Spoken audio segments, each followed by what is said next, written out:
Hello everybody. Well, what a special treat I've got for all of you out there, because I know a lot of you who subscribe to my channel especially watch the wonderful John Rogers. Oh, that's lovely to hear. Hello mate. How you doing, Dan? Thank you so much for allowing me to do this. Thanks for coming here. Yeah, I know. Watch the park. I'm trying desperately not to be a bit of a fanboy, so I'm going to keep it as cool and calm as possible. But we did have a brief little conversation walking down about like certain places that you visited and stuff. Yeah. I've got to say one of my favourite ones is Bradwell-on-Sea. Yeah. Around the Essex coastline, and that was always one that always just stuck out for me because obviously you got the big mine pillbox that you saw the triple. Yeah, I haven't actually got to Bradwell yet, you know. Yeah, no, that's the point, wasn't it? Because you went round. Yeah, and I haven't made St Peter's Chapel either, which, yeah, anyway, we could. Yeah, I was going to say, but it got dark basically, didn't it? I think for us. That's the end of the Essex Way. I'm saving Bradwell for when I do the rest of the Essex Way. Okay. So if you're not familiar with John's work, he's a very St Peter's Way, sorry. Sorry, people from Essex, just in case. Yeah. So if people aren't familiar, John, check out his YouTube channel in the link below if you're not aware already, because obviously you've got a very healthy group of followers now. I would say quite a Yeah. I mean, I'll be hitting the 100k subscribers by Christmas by the looks of it. Actually, because of that last video's done really well, I might hit 100k before the end of the month, which is mind-boggling. So as we're recording this on this episode, this will go out on the Saturday. You've just literally done the two episodes. Well, you've done two sequential episodes based around Halloween, which we sort of spoke about, or Halloween themed. Which what was the other one? Aleister Crowley and... Well, the Aleister Crowley one was the only one that was Halloween themed. The Ian Sinclair, it's interesting you say that. It's funny you look at because the Ian Sinclair video about Lud Heat. Yes. Is that the one? Yes. Yeah, I filmed that in August. Oh, well, there you go. So the only reason it went out when it did is because I wanted the video to coincide with the republication of the 50th anniversary edition of the book. Oh, so that's why just coincidentally but it is interesting the way people see things. Yeah, like, absolutely. see, for me, that stuff is perennial, right? Yeah, absolutely. But you're right, a lot of people would look at it, and it's just coincidence that I did the Crowley walk that went up after the Lud Heat walk. Yeah. And it was like, oh, together I see them as a massive link. But because for me, I didn't think of it. I just thought, oh, it's just Halloween, it's the time. Yeah, it never occurred to me that Lud Heat would be seen in that way, but you're right. Yeah. I want to take us back to your journey, if that's okay. Yeah. So your channel's pretty much well known for what I know as you do these incredibly detailed walks, and actually for someone who's obviously on a history channel, it's so inspiring to see the amount of detail and the research that you put into it. But really, without going too far back, because I suppose it depends on your love of it, but really what got you into that turning point for the consistency of what you now do for the YouTube channel, if that makes sense? Yeah, I think the simple thing there is that turning the YouTube channel into an episodic series of walks, if you like. And I called it the Walking Vlog series, which is still a playlist of all of those videos come under that title. And that started in May 2015. Yeah. And the turning point for that really was that I'd had my first book published in September 2013 called This Other London: Adventures in the Overlooked City. And in a way, that book was the culmination of a period of time that started in 2004 with when I launched my blog. Yep. And now called The Lost Byway. Then it was called Islington. There's a whole story behind that, which I need to go. But that was when I was starting to publish, if you like, my walks on a blog. I mean, before that, I was writing them up in notebooks and sending little pieces of writing off. But so that period culminated with the publication of the book. And the book is a series of walks, very much like the videos that you see on my YouTube channel. And I'd done a podcast series as well from 2009 to 2011 with Nick Papademetrio called Ventures and Adventures in Topography. All of that all used the same idea and the same material, i.e. repeating or sort of retracing the steps of early 20th century walking guides, and then doing my own thing on top of it, broadly, and also with a healthy dose of kind of psychogeography. Yes, of course, So there was lots of that mission. So when I got to this point after the book had been published, what I found was there was lots of walks I wanted to do, but I wasn't doing them, so I thought I'll save that for the next book. Yeah. And so I found myself not really walking as much, number one. And number two, the walks I was doing were walks I wouldn't write about. Okay. And they were going on my blog. And then I suddenly realised by May 2015, I didn't have another book deal. There wasn't one imminent. the things that people were interested in that published, that I was still going for commercial publishers at this point because I'd been published by HarperCollins. Yeah. They were interested in slightly different things, not walks necessarily, or certainly not London walks. No, so okay. I didn't have a big commercial publisher interested in a book of London walks from me. They were interested in other things related to it, but not that.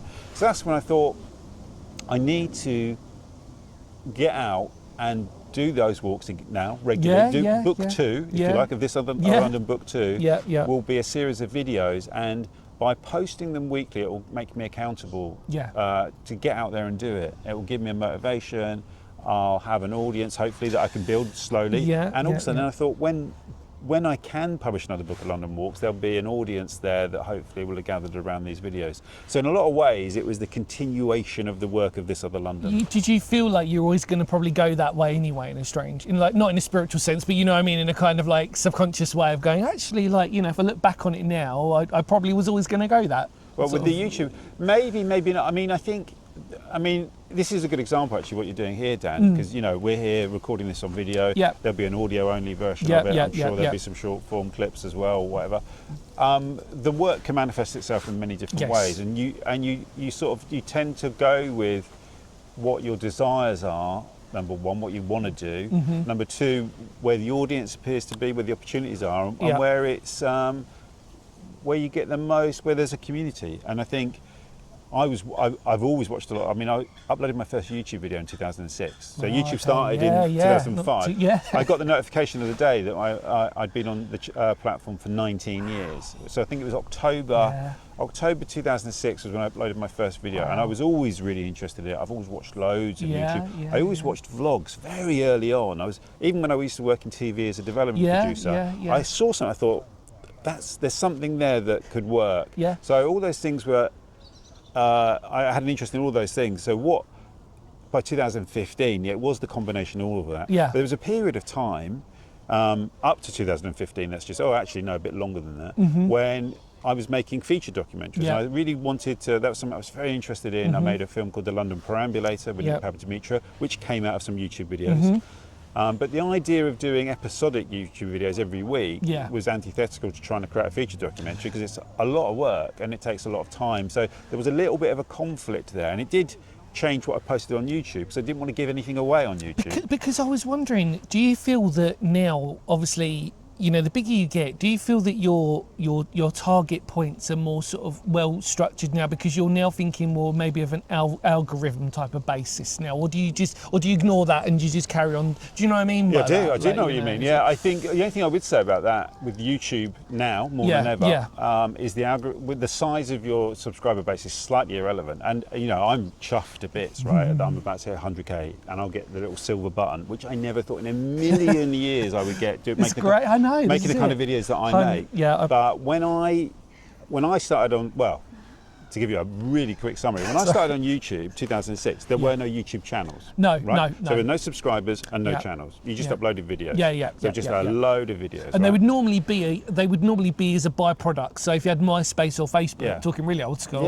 they would just really be the link to a video, because they wouldn't. And it was two ways of looking at it. Either you put something up there that maybe people would find, or you put stuff up there so you could get a link and send it to people, or embed it in your blog, in my case.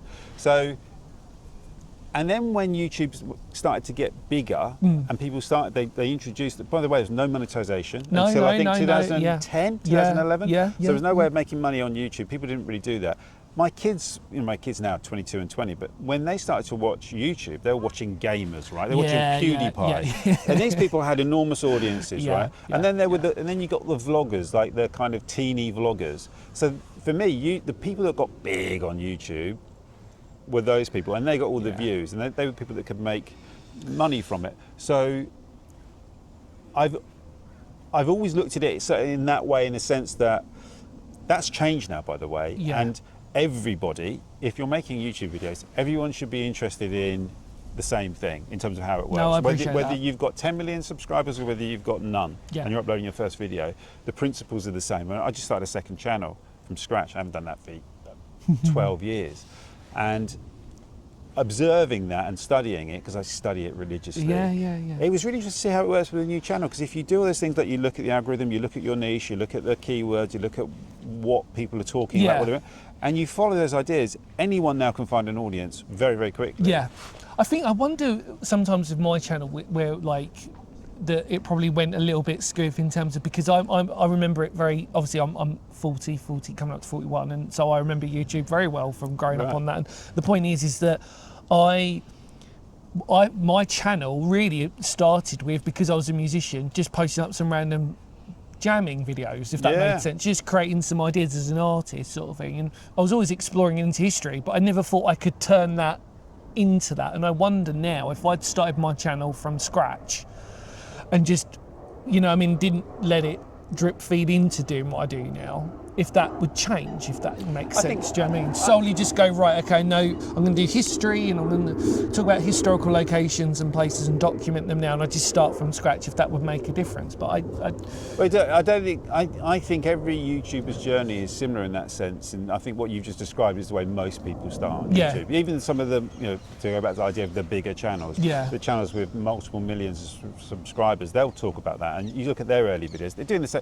I don't think it makes any difference. So like tomorrow, you could go, okay, I'm going to reformat everything, and it would be day one, in effect. So I don't think it makes a difference to what you've done in the past. No. And like I say, I started this series of walking vlogs 10 years ago, and that was the point when I went, okay, I'm going to be talking to camera. So I used to just put up random clips before that, or I put up a couple of random clips, then I put up a feature documentary, I put up the London Perambulator. I made a documentary about an artist called Bob and Roberta Smith, who lives not far from here, called Make Your Own Damn Art.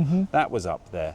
But then there might be, a clip of my dad walking over the beach in Devon, so that's the thing, I think, that you do start to think about differently, in that you go, okay, what if people are coming to your channel, what are their expectations? And what are they there for? I mean, in the strange way, I know, without, obviously, we have to sort of we have to remove the sort of ego and sort of say to ourselves, what are they there for? Are they there because they enjoy us as individuals, or are they there because they enjoy the historical content or the content that you do, or they're there for both? It's a bit of both. You know what I mean? Well, since we're in Wanstead Park, a really good way of looking at it is it's like your own TV show, right? Yeah. So if you think about the things that made you interested in history, if you think about Time Team, I say that because we're Wanstead Park. Absolutely. Tony Robinson grew up in Wanstead and went to Wanstead High School, where my kids went. And, you're interested in archaeology, but it's also nice to have Baldrick presenting it, right? Yeah, absolutely. Yeah. So it's not, you can't sort of remove one from the other, No, I agree with that. I think it's so interesting talking to you about that, because it's like we always say, like it's, I see you on YouTube, and then you have to remove any expectations of sort of going, you know what I mean? Like, be careful. What is it that careful to meet your idols or people? Never meet your heroes. Never meet your heroes. Yeah. By the way, just how John's a very lovely person, and he's literally. I'm so grateful for that. Pennies in the post. But no. But in all honesty, but there is sometimes that little apprehension of this is actually happening, and therefore I know that we've got a lot in common, and I know that there's a lot of things we can talk about. But it's like, does that necessarily automatically mean that there's going to be a connection in terms of the language that we talk? You know what I mean? In terms of that, totally. Know what I mean? Yeah, I mean, the only thing I think might have changed now, I think where we're lucky, you and I, because we're a little bit older, is that I think parasocial, what they call parasocial relationships, has matured now. Yeah. And maybe, I know for me, experience I have quite a bit is, I say quite a bit, is people stop me in the street and go, love your videos. But what they might also sometimes, they'll do that to get you, they go, I really love your videos. Yeah. And then they'll mention something. Oh, by the way, you might be interested. And they'll tell me a thing. And then I'm in there. And there's that point where you think, they now want to get away, right? That was it. And then you're like, no, I need to hear more about this. And brilliant. That's the thing. If I'm just a person, right? So you've told me something interesting. That's useful for what I'm interested in. That's fuel. You've hit the right notes, and I need to sort of follow that. It can work both ways as well. And I feel like I have that relationship with my audience because I'm talking to a camera. I mean, I've got you and I here now, right? There's another human being. Most of the time, it's just me and the camera talking to an imaginary audience who have a very clear idea of in my head. And so I'm talking to you, and then when you meet people, you're like, oh yeah, they feel, I feel like I know you because I've watched you. I feel like I know you as well because I've been talking to you. Yeah, right? absolutely. But I've never met you. Do you? I've got to ask you this question because I'm really curious now because you made me laugh on that point. Because I just picture this idea of if you're out with your friends or your family and then somebody comes up to you and they probably roll their eyes going, oh, here we go again. Do you know what I mean? Or are they quite like, oh, you know what I mean? Like, or is it like, they don't mind. Especially when you get the hooks in, you're like, oh, he's going to go now for like 10 minutes. No, they used to be, because the strange thing is, and I don't know if you have this experience as well, Dan, is you're never sure whether you know somebody. Because it does happen a lot. It does. I mean, I know what you mean. It happens a lot that it's somebody I've met somewhere, and they watch the YouTube videos because maybe we're friends on Facebook, you know, connected on Facebook in some way, and then they come up and start. And my first thought is, particularly if I'm around here, my first thought is, I've got to assume I know them in real life. I've got to start. I can't start. Oh, you're obviously just a YouTube viewer. And there's always that part of me. I'm looking at and trying to work it out. Yeah, going, absolutely. Where do I know you from? Yeah. And it's up to me for people to say. I rely on people to say, I just watch your YouTube videos. I don't actually know you. Because that's the danger in a strange way of YouTube, I suppose, because it breeds a form of sense of familiarity in people's lives. Because, for example, like, I know that when I watch your stuff, I watch it the moment it comes out, so I'm quite familiar with it on up to, you know what I mean? Like what most people would do if they like certain channels, they're going to watch them, not religiously, but the moment a new video is out, they're going to go, right, okay, like, what is it now? And because obviously what I love about your channel not only is your passion so like you know wonderful and so sort of engaging to me that I really admire it because it really speaks to me, but it's also that thing of like, you know, if you haven't put out a video for a while, there is that sort of like lull of like, oh, what's going on? Is there going to be a new one? And not in a sort of like fan way, but in a way that you kind of go, oh, actually, you become sort of self-reliant on the content that you bring out because of the information that you provide. And it's sort of like, but I think to myself, like, so I wonder the danger of YouTube with that, because it does can be quite personable, and especially in your sense, because similar to me in a way, but because it's mostly you on your own engaging with the audience. There's that probably, I suppose they can look at it and go, oh, like he's talking to me, or that there's that element of, you know what I mean by that there's a sort of personability with it. Yeah, I think there is the form can carry a danger, and I think for me, where I feel fortunate, I have the choice to leave out my personal life. Yeah, absolutely. Because of the type of content I make. Yeah, like yourself, right? You're making videos about a subject. Yeah, it's not really about me or about you. It's about the. You don't have to share. I mean, occasionally I'll drop in a mention of a family member or something in my life. Occasionally, but rarely. The videos aren't dependent on it at all. So I think. I like to think my only YouTube friend, in some ways, a guy called Sean James Cameron, who's a wonderful guy. Yes. And Sean's an allotment gardener. And I met Sean. He came to a walk that I was doing. He watched the YouTube channel. He was the first. I mean, I know people that are full-time YouTubers. That there are people that used to be on TV and then they started doing it. But we should, in terms of someone who's roots up, from that, roots up a lot. It was the first one I met. Like, I thought that's really interesting. And with Sean now. His videos include elements of his life in. Since he moved to Wales, he'll show his life in Wales, and it is fascinating. And he puts them up 4 times a week, and it's lovely. It's wonderful viewing. But I feel like what Sean will get some negativity because he's sharing his life and becomes a bit too vulnerable, doesn't it? Well, then people will think they can have an opinion about what you're doing in your life, and that would be really, really hard. I suppose it's a danger because unless you're aware that you're doing that as the person filming yourself, if that makes sense, unless you're aware that you're actually going, oh well, if I talk about my opinions or if I talk about my thoughts and feelings, and you allow the comments on YouTube, you've got to probably allow that you're probably there are always going to be those people, let's just politely say, who are going to have more of an opinion than you want to.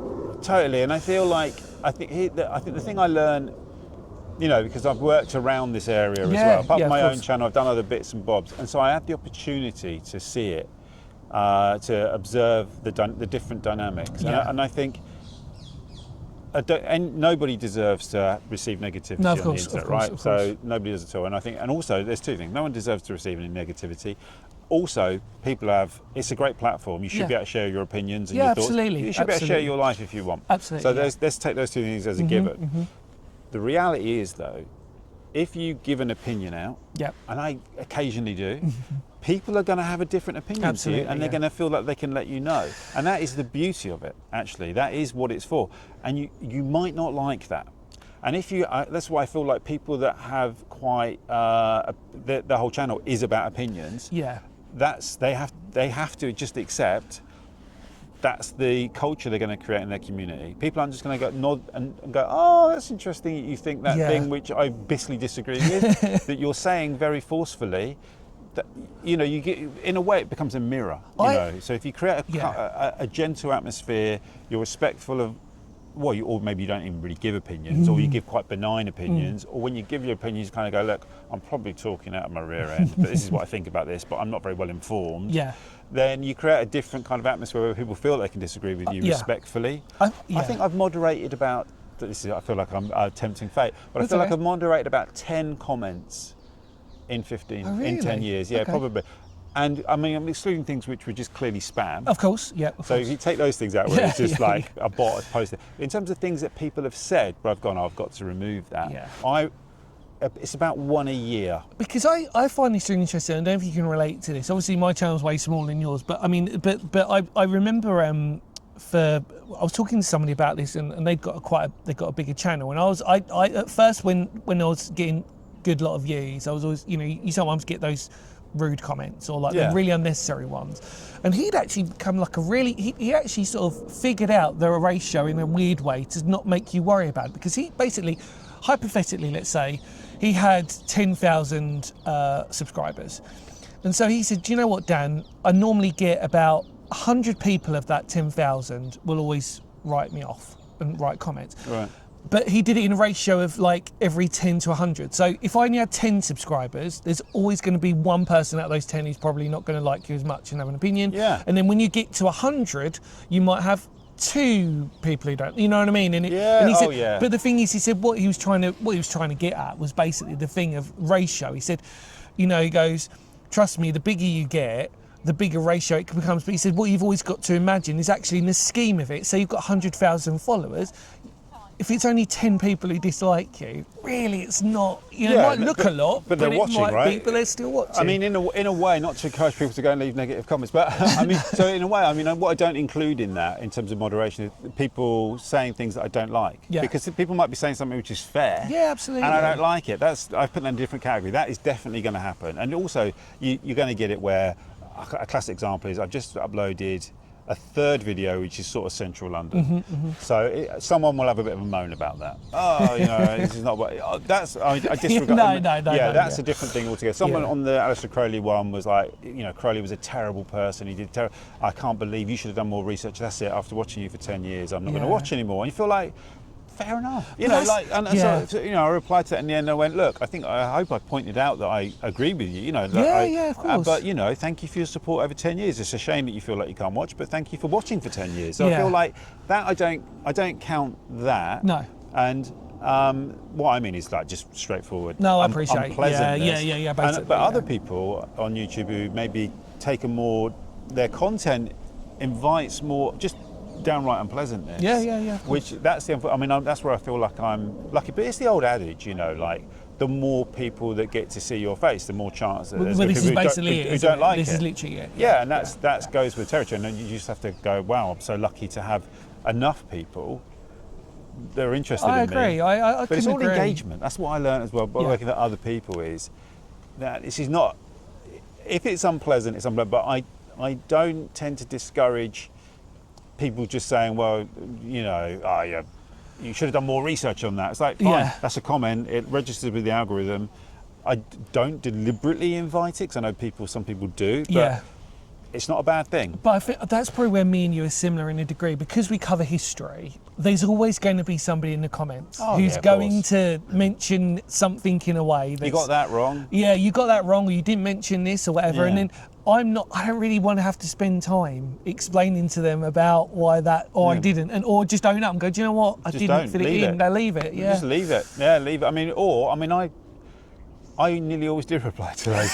So I think good. You know, if this is a YouTube chat rather than a history chat, it's good practice to reply to your comments. I think as well when you're building, if you're trying to build, try and reply to every comment that Yeah. you can. Obviously, some of them don't need a reply. No, yeah. But it really does help build the community, and that's the thing that makes YouTube special, is the community aspect. And that's why, in terms of like why I pivoted fully into YouTube, because I was sort of spread across a few things, is the community. Is the ability to build a community on YouTube, but also because the communities that do develop there's nothing like it. Well, no, there is a sense of loyalty, isn't there? And it's really, and I do agree with you on YouTube. There is a definite sense that you will get, for every negative comment, there's about 20 really amazing comments who will follow you, and they will be consistent on the... And also, it depends what you categorise as negative. I mean, like I say, for me, engagement is not negativity. I suppose you blanket in engagement, don't you? It's engagement. So if people are watching the video, I mean, this is the key thing for me, is if I feel someone's watched the video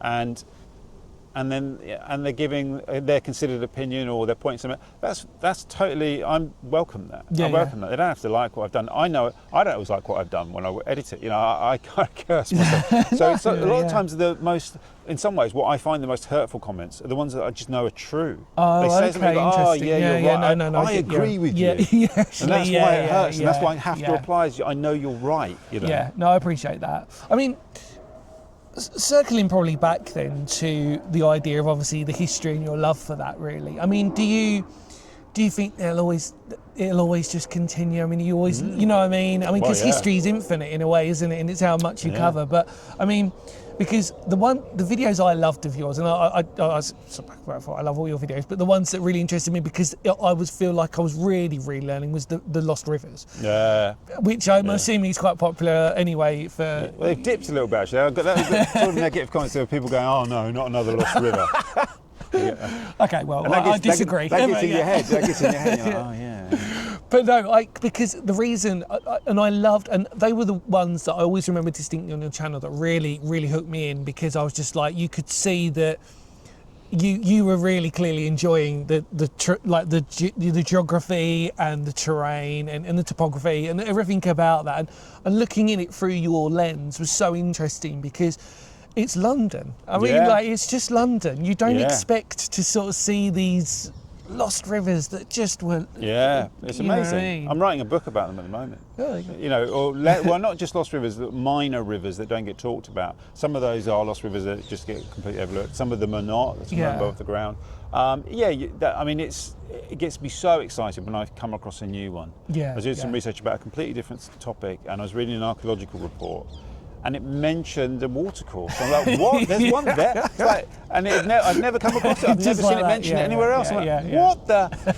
And then I think, hang on, I think I might have rinsed the audience's interest in that as a discrete subject, but it's going to be in the book. That's that little brilliant. one. Yeah, so I think, I love it. No, I can't see a time when it ends. And also, yourself, like any kind of pursuit of knowledge acquisition. Oh, I love it. All it does is it makes you realise more of what you don't know. So exactly. You start going, I know a little bit about this, and then the more you go into it, oh my God, I know nothing.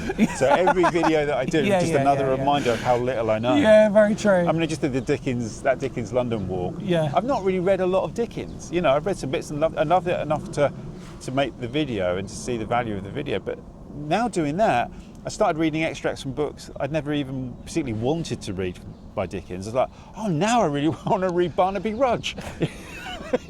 So, but isn't it a beautiful way when you do that? Because I'm very similar to that. Like when I'm doing my historical research and I find some really unique places, there'll always be a discreet mention somewhere of something that will just tilt me. That, oh, hey, what? Yeah, what's that? Yeah, and it might just be like a sentence that gets out of context nothing. And you're like, oh, hang on, I'm just drawn to that. And I'm like, what does that mean? Or where does that go? I mean, it can stop. I must admit, now, in terms of like historical stuff, and being an amateur in my case, I don't know about yourself, but in my case, I did history as part of my degree.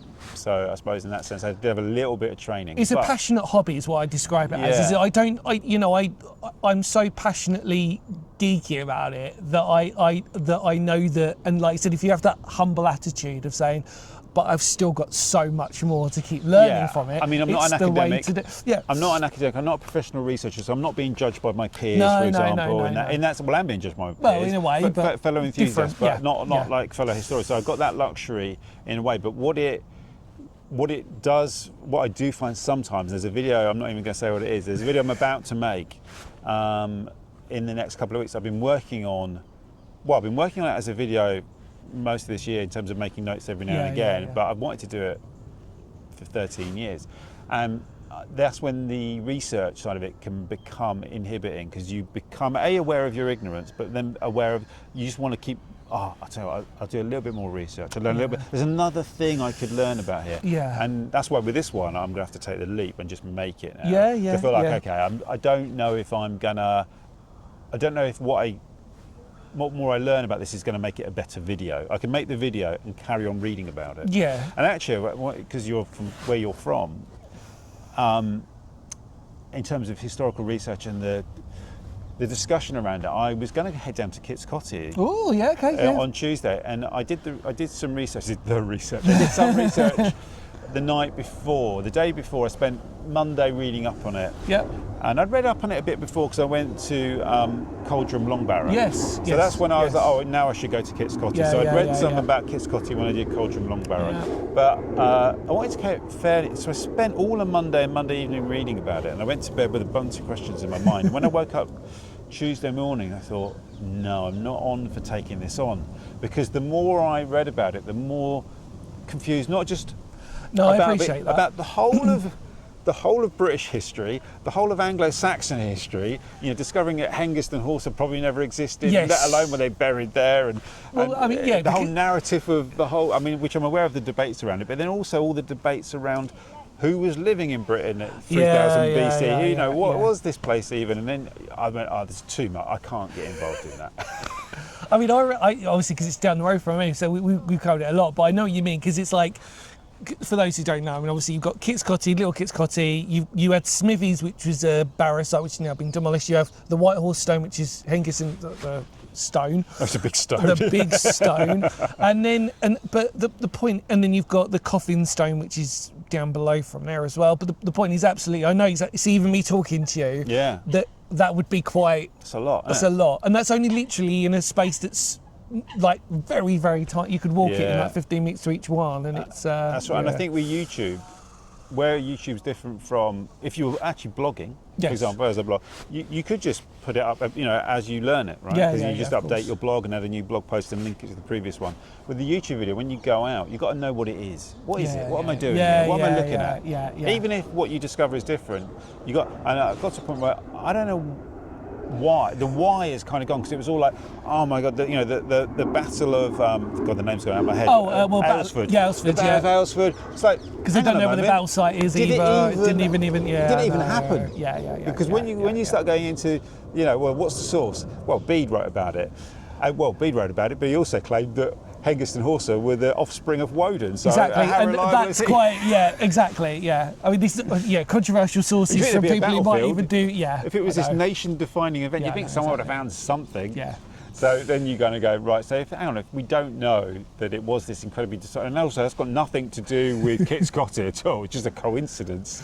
It's amazing, because even around the area, for example, they obviously discovered like a massive stone, former circle, which was Burham, but they've recovered it over now. Was this to the Adlington? So this was near the River Medway. It's right near there, and then obviously, ironically, there's a stone that's called the Battle of Medway, which is actually supposedly the site of where the Romans had crossed over for the ancient Britons, and it was the last. I don't want to get this wrong, but this was a lot, because I made a video on it, so someone will tell you. I know, someone will tell me. Thank you. But they don't know where, but they've put this stone there as a marker to where the river crossing might have been at its lowest, where the Romans had crossed over, and that basically was the ancient Britons. Because I'm always a bit controversial about the word Celt. I'm a bit of more ancient Britain. Well, it's not very helpful, is it? It's, exactly. Yeah. And it was supposedly where the Romans had finally met on, and then the idea was that was the final battle before the Romans then marched on into London. What would have been London. Yeah, it is, So watch my Kit's Cottage video, I was going to say, because I will make it, I might even do it this week. But you need to get that stuff out of your system, don't you? But that's an example of how the research, if you're an amateur and you don't really know, because I feel like the academic stuff I've read, they're pretty straightforward. They've got a pretty good handle on, the White Horse Stone's just a stone. Hengist and Horsa didn't exist, and we don't know what Kit's Cottage was for. But don't you think that's the beauty of conversation when you meet two like-minded people who can just have that debate, have that open conversation, put it out there, and then it's just a wonderful thing, isn't it? It's like that again. That's the beauty of history and folklore and myth and all that sort of lore that you just bring into it. Yeah, because because you have to acknowledge. I think it's interesting, isn't it? You have to acknowledge that people believed a certain thing. And what I suppose I'm interested in that example, it's just an example, and you could see this elsewhere, is why did people feel the need that Horsa was buried at the White Hill Stone? It's interesting. It's like, I wonder why that was important to them to attach that myth to that location. But that's the beautiful thing about it. I mean, most people probably know. I mean, my start for 10 history-wise is always ancient Britain, like Bronze Age and Neolithic stuff, because I actually, funny enough, come from your angle, is that fundamentally we don't know a lot of it. Why did they build this? There might be linked to the solstice, or it might be like this, and then why is it that we go to barrow sites, we only find certain bones, we normally find the whole skeletons? What is that? There's theories that one of my greatest theories, which I always put out there, is that they probably believed that the flesh was more important than the bones, because the bones were a thing that made the skeleton. They recognised it was a skeleton, but that it was part that held them up. But actually, it was the flesh, the spiritual flesh of that person, that was the essence of what they believed. Yeah, and so therefore they'll just discard the bones. They don't really care about them, or they'll keep them in the barrows, because maybe in a sentimental way they might have cherished a certain part of that individual's body, or that's something like a sentimental like value. The skull or something. They still don't get me wrong, they still sometimes would find actual skeletons, but rare enough. Like when you look at chambers, for example, it's not, again, the way of time and everything deteriorates. You never really grave robbing and all that kind of stuff. But I mean, the one of the big questions I wanted to ask you, more importantly, was what is your favourite piece of like historical timeline knowledge that you really love? I mean, like what's the one thing that really sort of just, if you said, like, if you had a top 10 list and number one was like, the thing that I really get excited about is? Well, the thing that I'm really excited about at the moment, or the thing that I'm fascinated by at the moment, is post-Roman London. Oh, okay, Yeah, that period of time, and I mean that does lead into a video I'm working on at the moment. Because I was saying you have covered elements of Roman London, let's just sort of say, and obviously it's, And I'm going to do a video on Anglo-Saxon London, and one of the really interesting things, which I didn't want to believe before, but from reading and looking and looking and looking, there is just this gap of a period of time when London, the city of London, both London, I should qualify what I mean is the city of Londinium, Roman Londinium, is the idea of the abandoned Roman city. And there's stuff in the geological record and archaeological record that does prove that is what happened. This sort of this layer of dark earth that comes from deterioration. And it seems that in terms of the timeline, so Roman Britain ends around 410, right? 410 AD. And what you see actually, and what they've seen in the archaeological record, is that actually Londinium goes into decline before that, goes into decline at the sort of the end of the 4th century, because the trade routes are starting to deteriorate, Rome's starting to crumble. So you've got this very thriving international port, which then appears to be completely abandoned. And then, this is one of the anomalies that I'm going to go into, a little bit of a teaser, I guess, for that video, is the church is re-established in Britain, number one, and they decide they appoint an archbishop, a bishop of London, and they go to either build or rebuild a church. Now, bearing in mind that no one's living in the city of London at this point, where do they build their cathedral? In the city of London, right? On the site of St Paul's. I mean, it's not confirmed, but that is people's best guess, is that's where it was built. It's like, but why would you build your cathedral in an abandoned city where no one lives? Yeah, absolutely. If you want to re-establish your religion. So it kind of goes against, not goes against, but there's a little bit of a gap there. There's something there, isn't there? So there's that 200-year period. Yeah. I'm absolutely, but actually, if I could narrow it down, it's more like the rest of the 5th century, from 410. That period of time when I've read a couple of things where they say a few people may have hung on, because boats would have some boats would have still stopped at the jetties. So there would have been people living in some of the abandoned buildings. There would have been, we know there were animals there. We know people started to fill in the courtyards and grow crops in there. I am if I had a time machine, that's exactly. I would go to London in about the year 450. Because good 40 years afterwards to see. That's long enough for it to have trees growing through the roofs of temples. It would be. It would be amazing. Do you ever look now when you go into like central London, for example? Do your eyes morph into a sort of like a different viewpoint? You know, where we would normally see buildings, and because I think I do that a lot now. A little bit, yeah. Like when it's not like in a ghostly way, but you pick up the echoes a little bit more of what those. Yeah, it's more topography for me actually in a way. Yeah, I do definitely do that for sure. 100%. I mean, the Dickens walk I just did was fascinating for that because it's recent enough for you to see things, you know, literally. I mean, you know, most of London. Here's an interesting thing I read about 25 years ago is by a guy called Patrick Keeler, and he stated that most Londoners today live in the original dwelling built on that site. Now, no matter how old that dwelling is, and you kind of think, well, yeah, that might have been true 25 years ago. There's been a lot of building in London since then, but most of the building in London since then has been on brownfield sites. Yeah. So even if you're living in a brand new apartment block, you're probably living in the first dwelling ever on that site, which is mad. I know, yeah. And I think that feeds into this sense of history in London. You're living in it and with it all the time. But I'm particularly tuned into topography, I think. Because I think with the Lost Rivers, I was going to say, because I think actually probably for you, I can imagine, because I know if I was doing that, for example, is that really does make you look at the landscape in a totally different way. And you'll never see it the same way again. No, I can imagine that.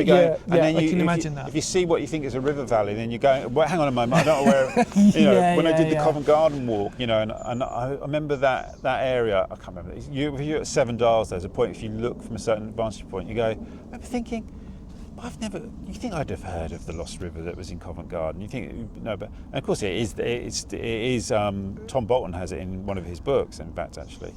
But that was an amazing moment as well. Yeah. I mean, and they come around all the time, like I say, and there's one they're all over the bloody place, aren't they? But I think once you start looking at the city in that way, it's so exciting when you find one, because a lot of the ones they don't bother writing about are the minor ones, right? Little tributaries. So the tributaries are tributaries. They don't even get. I made a video earlier in the year of a cluster of tributaries of the River Fleet that were sort of around St John's Square, sort of area, St John's Gate in Clerkenwell, and then. I mean, they're not even. Well, the one that I walked, the first one that got me interested was the Little Torrent. That has a name, but it's like the Little Torrent is about 100 yards long. There's another one that goes from the Angel that's on the Geological Survey maps. It's very clear. No name to it. There's another one that runs from King's Cross to Bloomsbury. No idea what that's called. You know, and that's just like, I mean, I love that so much. I mean, that's one of my favourite experiences. I'm going to give you the toughest question you probably ever had now then. Oh, go on then. I wonder if you go where we're going to go with this.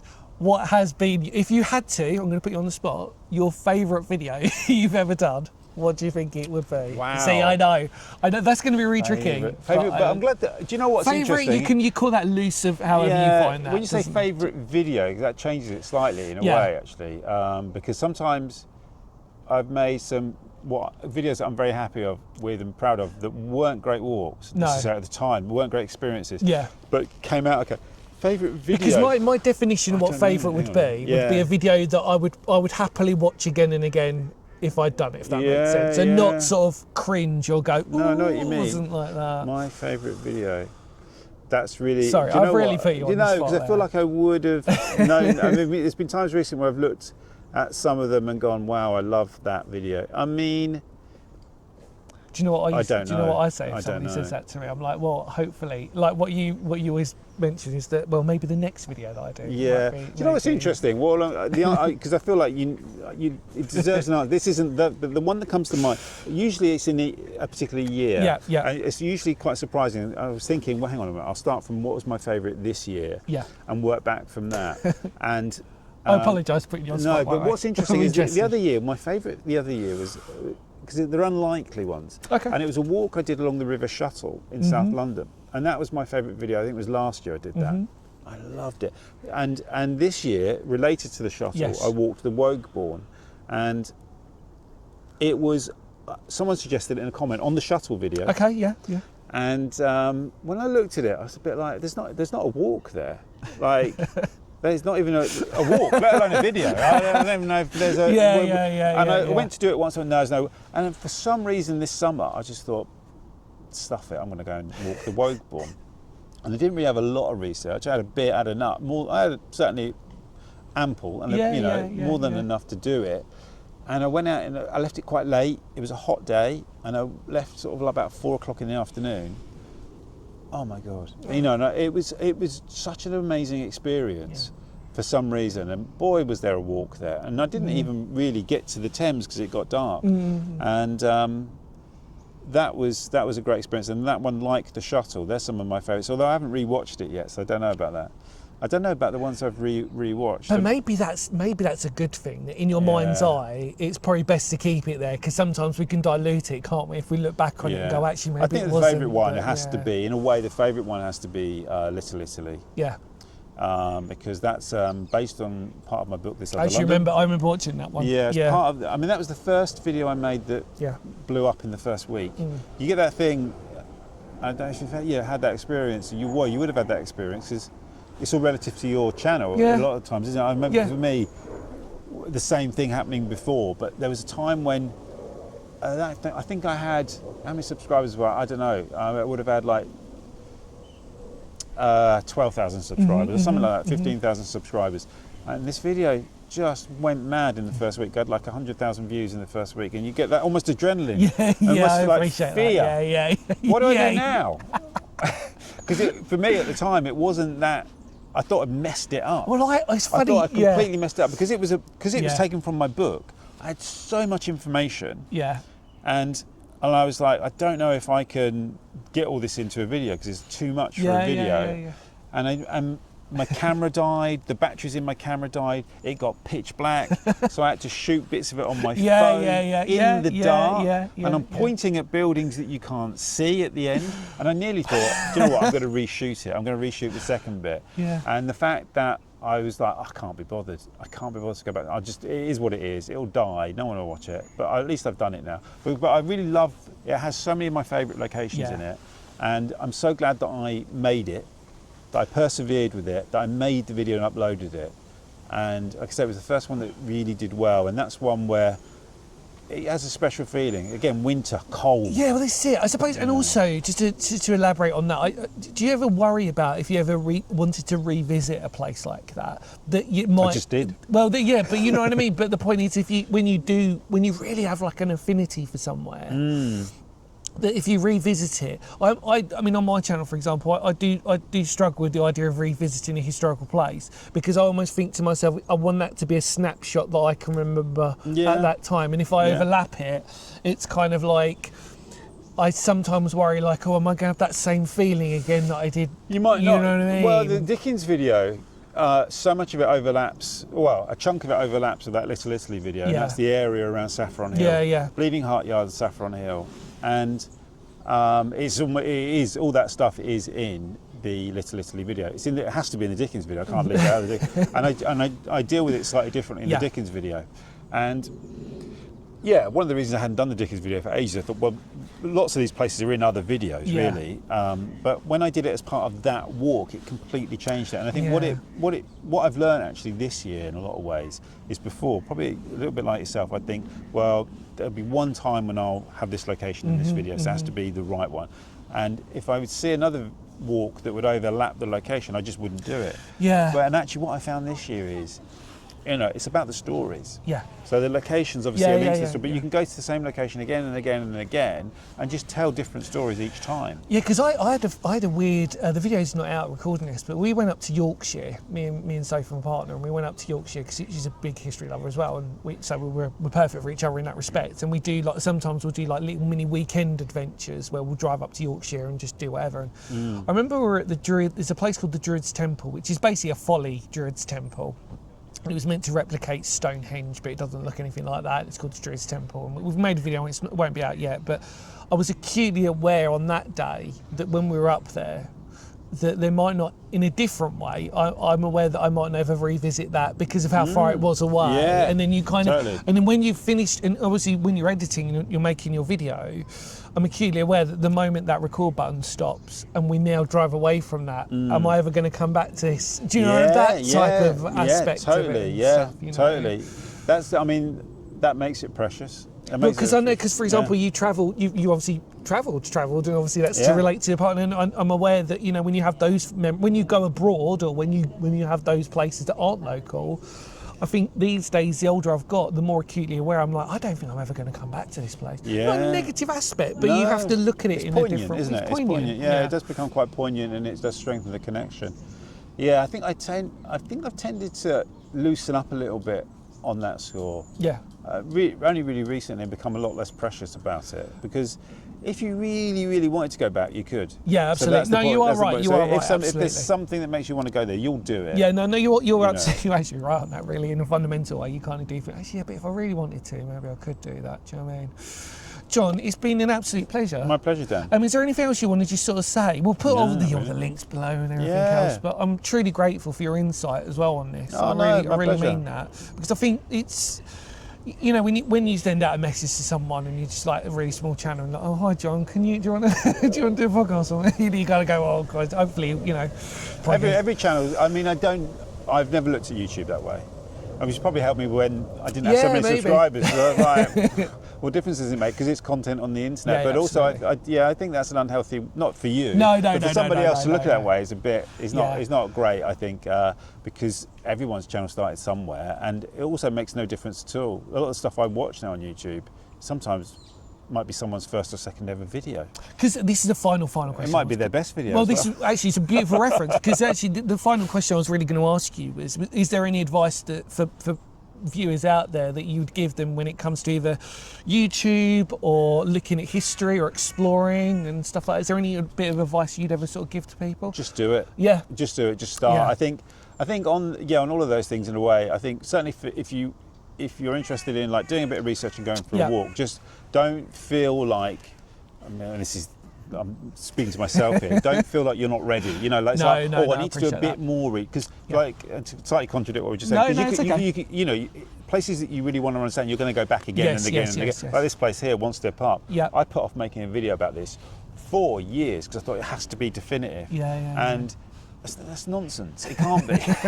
It can't be. I'll probably have to make 5 One Step Park videos. So I feel like just start. If you've got something that's making you want to go out and visit somewhere, go with what you've got, and then you'll learn more when you're there, and you'll come back. There's a great quote from one of the old topographical writers I love, is there's the journey itself, then there's the journey in the land of books which follows. Lovely, I love that. And that's a big part of it. And so I would say, just get going. And actually also that relates to, if you want to get started on YouTube, or content creation, doesn't have to be YouTube, could be somewhere else on a different platform, but just do it. Yeah. Just do it. Don't feel like you have to be prepared and you have to be ready, because you'll never be ready. I'm still learning it all now. I mean, I still study what's working, what isn't working, how I could be better at it. There's still loads of things I'd like to do differently with my videos.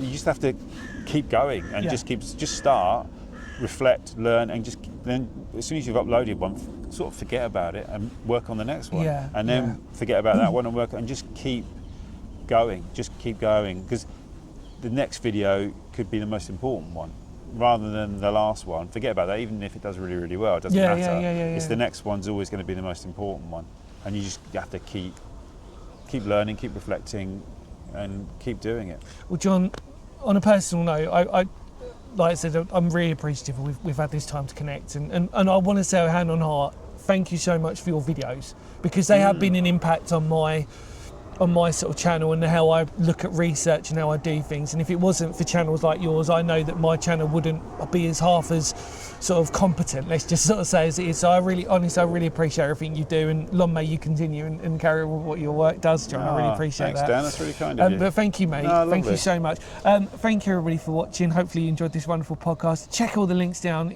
below for John's wonderful content that he does, like I said, and feel free to message him and put a comment down, and for any new things that he might want to venture and explore himself. Anywhere you think I should go, let me know. Take care, everybody. Much love to all of you out there, and we'll see you on another video soon. Bye bye. See ya.